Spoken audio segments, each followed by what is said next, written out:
Assalamualaikum warahmatullahi wabarakatuh. Hai teman-teman, izinkan kami dari kelompok 4 ingin mengajukan presentasi kami di pertemuan kali ini.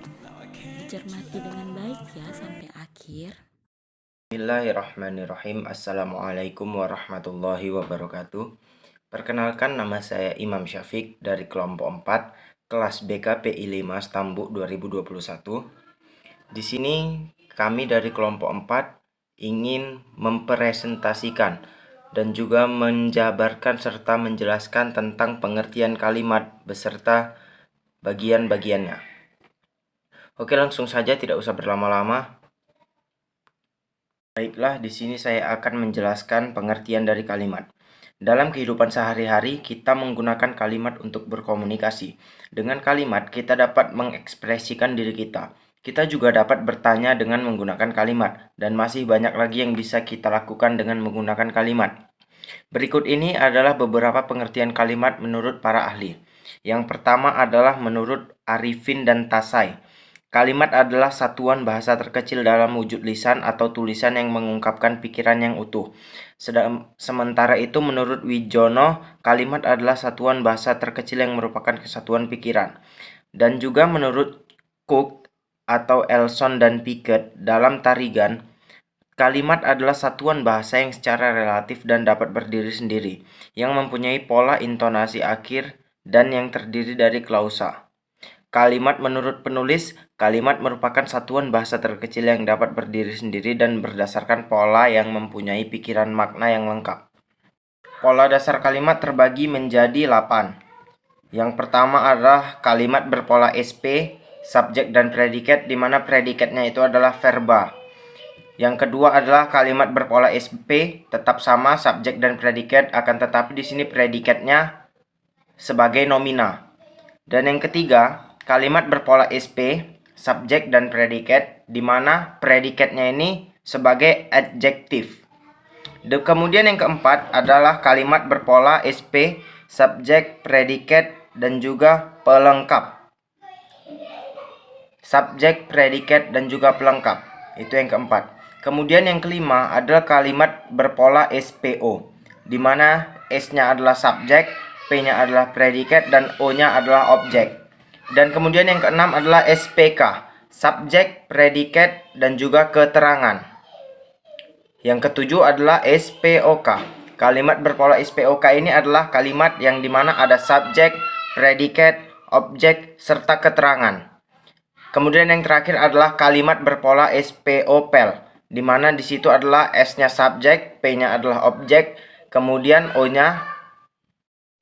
Selanjutnya saya serahkan kepada rekan saya. Dipersilahkan. Terima kasih kepada rekan saya yang telah mempersilahkan saya untuk melanjutkan teori-teori tentang kalimat. Sebelumnya, perkenalkan, nama saya Sri Latifah Hanum dari BKPI 5 Stambuk 2021. Saya akan menjelaskan tentang jenis-jenis kalimat. Yang pertama, jenis kalimat berdasarkan bentuk. Jenis kalimat berdasarkan bentuk ini terbagi menjadi dua, yaitu kalimat tunggal. Kalimat yang memiliki satu pola atau klausa terdiri dari satu subjek dan satu predikat. Contohnya, dia sangat baik. Dia menunjukkan subjek dan sangat baik menunjukkan predikat. Yang kedua, kalimat majemuk. Kalimat majemuk ini terdiri dari dua atau lebih kalimat tunggal.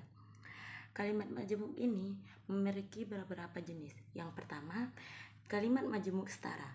Contohnya, kami berhenti dan langsung pulang. Yang kedua, kalimat majemuk bertingkat. Contohnya, mereka masih bekerja sama karena tugasnya belum selesai. Yang ketiga, kalimat majemuk campuran. Kami berhenti karena hari sudah mulai malam. Yang kedua, jenis kalimat berdasarkan isi. Jenis kalimat berdasarkan isi ini terbagi menjadi 4. Yang pertama, kalimat perintah, bertujuan untuk memerintahkan seseorang. Yang kedua, kalimat berita, berisi pemberitahuan tentang informasi-informasi lainnya. Yang ketiga, kalimat pertanyaan, bertujuan untuk memperoleh suatu informasi atau reaksi. Yang keempat, kalimat seruan, digunakan untuk mengungkapkan perasaan yang dapat atau yang kuat dan mendadak. Selanjutnya, saya akan menjelaskan tentang kalimat efektif. Kalimat efektif ini adalah kalimat yang mudah dipahami oleh orang lain, dengan tepat, dengan benar, dan tidak ada kekeliruan.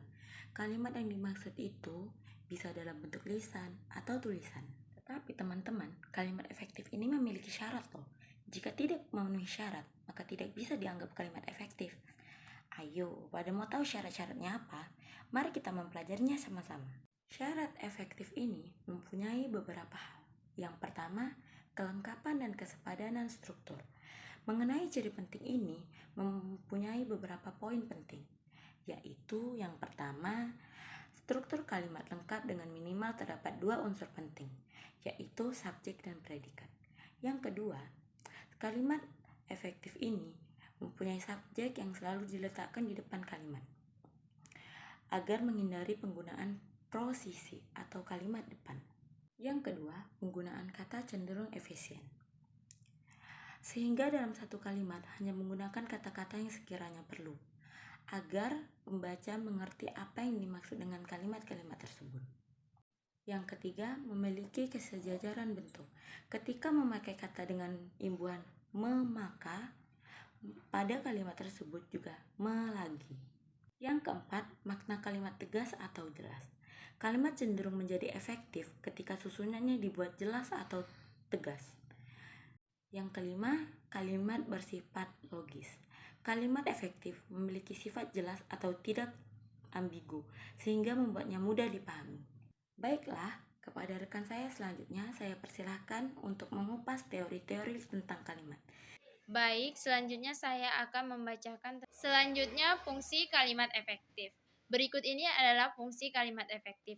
Yang pertama, mempermudah pembaca dalam memahami maksud dalam sebuah tulisan. Yang kedua, dapat memperindah sebuah penulisan. Penggunaan kalimat tepat. Pada sebuah kalimat efektif harus sesuai dengan kaidah EYD. Ada penekanan pada ide pokok, bersifat hemat dalam pemilihan kata, bentuk kalimat sejajaran, memiliki variasi struktur kalimat, dan kesetaraan struktur bahasa. 'Cause nobody wins these waiting games. You push and you pull, but you should stay.